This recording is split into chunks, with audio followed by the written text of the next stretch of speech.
Christmas at the Brennan house was always chaos. Mom insisting on matching sweaters, burgundy this year because apparently we needed to look like walking wine stains.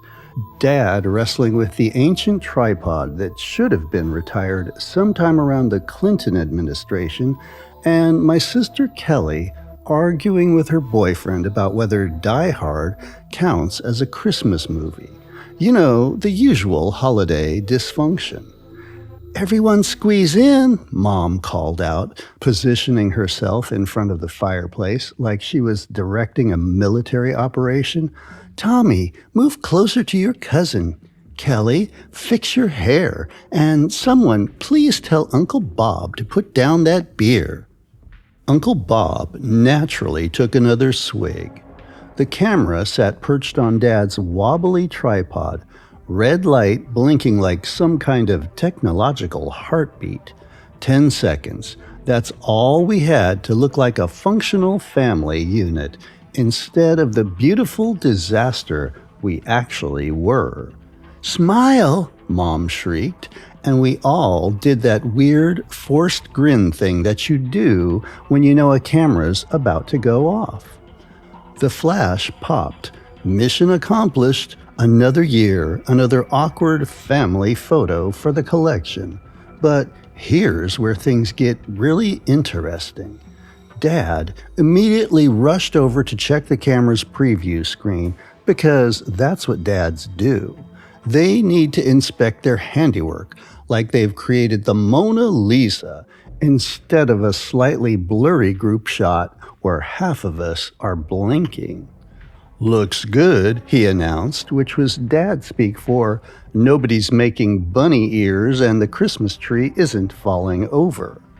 We all crowded around the tiny screen, doing that thing where you crane your neck to see a photo that's roughly the size of a postage stamp. Mom was already planning where it would go in the hallway gallery of family shame. Everything seemed normal, typical Brennan Christmas chaos, preserved for posterity, until Mom decided to upload it to Facebook the next morning. I was nursing a hangover and scrolling through my phone when her post scrolled onto my screen.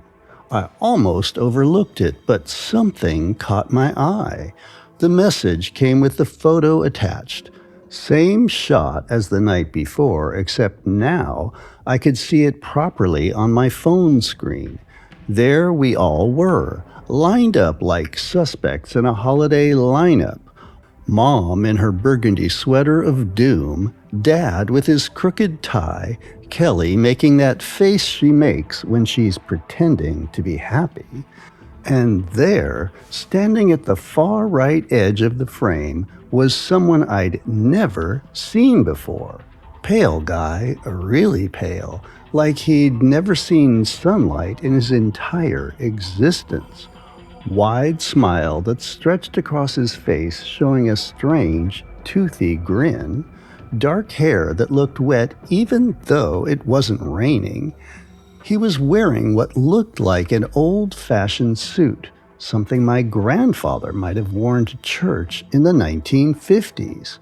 The weird part, because apparently everything else was totally normal, none of us remembered him being there. I called Mom immediately. "Did you invite someone I don't know?" "What? No, who would I invite that you don't know?" "The guy in the photo standing next to the Christmas tree?" Silence on the other end. Then, "There's no one standing next to the Christmas tree." I looked at the photo again. He was right there, clear as day, standing maybe 2 feet from where I'd been positioned, grinning like he knew something the rest of us didn't. "Mom, I'm looking right at him." "Tommy, I think you need to get your eyes checked." So I did what any rational person would do. I called everyone else who'd been in the photo. Kelly saw him. Dad saw him. Uncle Bob saw him, though Uncle Bob was still drunk, so his testimony was questionable at best. Even Kelly's boyfriend saw him, and that guy notices nothing except football scores and whether there's beer in the fridge. But Mom insisted the photo showed nothing unusual. Family gathering, Christmas tree, nobody else. That should have been my first clue that something was seriously wrong. The second clue came when Kelly decided to do some detective work. She's always been the responsible one in the family, the type who actually reads instruction manuals and remembers to change the batteries in smoke detectors. While I was busy having an existential crisis about mysterious photo crashers, she was digging through old family albums. "Tommy," she called that afternoon, voice tight with something I couldn't identify, "you need to come over here, now."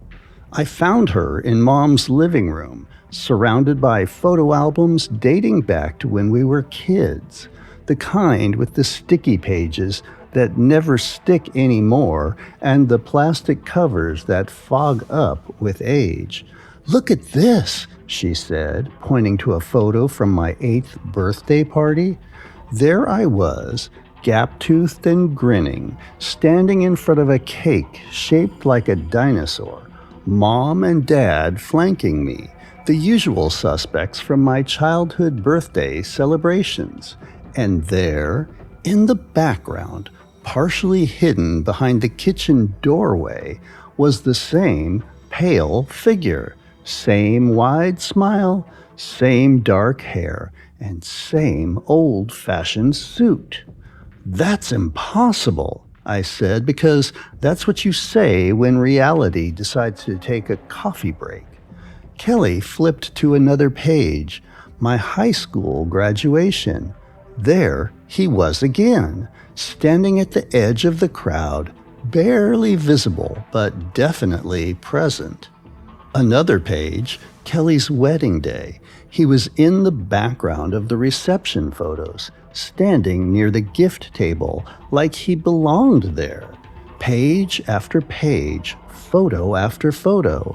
Birthday parties, holidays, family vacations. Always in the background, always at the edges, always smiling that strange smile. How had we never noticed him before? "It's like he's always been there," Kelly whispered, and I could hear the fear creeping into her voice. That's when Mom walked in from the kitchen, took one look at what we were doing, and went completely white. "Where did you find those?" she asked, voice barely above a whisper.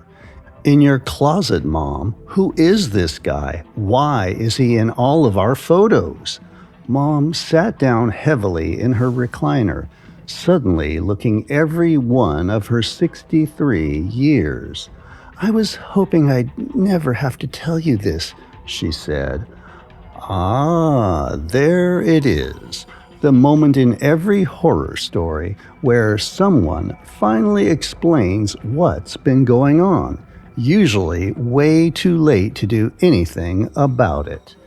"Tell us what?" Kelly demanded. Mom stared at the photo albums like they might spontaneously combust. "Your great-aunt Margaret used to talk about him, called him the uninvited guest, said he'd been showing up in family photos for generations." "That's ridiculous," I said, because it was. You can't have someone showing up in photos for generations. That's not how cameras work. "Margaret said anyone who sees him," Mom paused, swallowing hard, "anyone who sees him dies within a month." The room went quiet except for the ticking of the old grandfather clock in the corner. "Mom," Kelly said slowly, "that's crazy talk." Margaret saw him in a photo in 1987. She died 3 weeks later in a car accident. Coincidence? Your cousin David saw him in 1995. Heart attack at 32. Genetics. Dad's side of the family has heart problems. Your father's brother Jim saw him in 2001. I remember Uncle Jim died in a freak accident at work. Something about a forklift and extremely bad timing. Mom continued listing names, dates, and circumstances. All family members who'd apparently seen the mysterious figure in photos, all dead within weeks of the sighting. All except Mom. Why didn't you die? I asked. She looked at me with something that might have been pity. Because I can't see him, Tommy. I've never been able to see him. And that's when I understood. The people who could see him in the photos were the ones who were marked. The ones who couldn't see him were safe.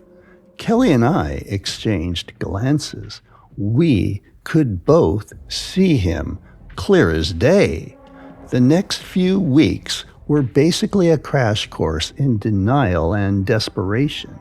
Kelly threw herself into research, trying to find some logical explanation for what was happening. I threw myself into alcohol, trying to forget about it entirely. Neither approach worked particularly well. Kelly found stories online about similar phenomena. Urban legends, CreepyPasta nonsense, Reddit threads filled with people claiming they'd experienced the same thing. But for every story that seemed to match our situation, there were dozens of obvious hoaxes and attention-seeking nonsense. Meanwhile, I was checking every mirror, every reflective surface, every photo on my phone, waiting for something to change, waiting for some sign that whatever was happening was getting worse. The sign came on a Tuesday. I was scrolling through old photos on my phone, something I'd started doing compulsively, when I noticed something new. The pale figure wasn't content to lurk in the background anymore. In photos from the past week, he was moving closer to the center of the frame, getting bolder. In a selfie I'd taken 3 days earlier, he was standing directly behind me. In another photo from 2 days ago, he was visible over my shoulder.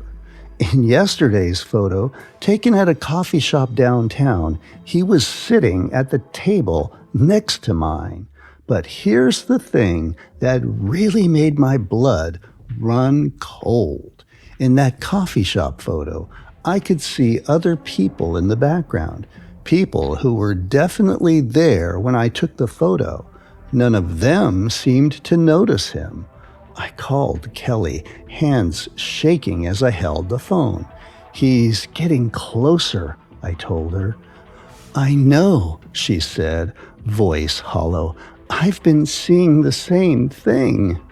We made a pact that day. We were going to destroy every photo that contained his image, every album, every digital file, every print. If he existed in photographs, maybe eliminating the photographs would eliminate him. It was desperate reasoning, but desperate times call for desperate measures, right? We started with the physical photos, box after box of family memories fed into the fireplace in Mom's living room. Mom watched us destroy decades of family history with a mixture of sadness and relief. "I should have done this years ago," she said as another album went up in flames. Next came the digital files. Computers, phones, cloud storage accounts. Delete, delete, delete. Years of family memories disappearing with a click of a button. It felt like we were erasing ourselves along with him. The process took 3 days. 3 days of systematic destruction, of watching our family history turn to ash and pixels. By the end, we'd eliminated every trace of him we could find. We thought we'd won. We were wrong. The first sign that our plan hadn't worked came when Kelly stopped answering her phone. I drove to her apartment, used the spare key she'd given me years ago, and found her in the bathroom. She was standing in front of the mirror, staring at her reflection with the kind of expression you see on people who've witnessed something fundamentally wrong with the universe. "Kelly?" She turned to look at me, and I saw something in her eyes that made my stomach drop. "He's still here," she whispered. "What do you mean?" She pointed at the mirror. "Look." I looked. I saw Kelly's reflection, pale and terrified. I saw my own reflection behind her, equally pale and confused. And I saw something else. Standing between us, visible only in the reflection, was the pale figure. Same wide smile, same dark hair, and same old-fashioned suit. But now he wasn't standing at the edges anymore. He was front and center, grinning directly at us through the mirror.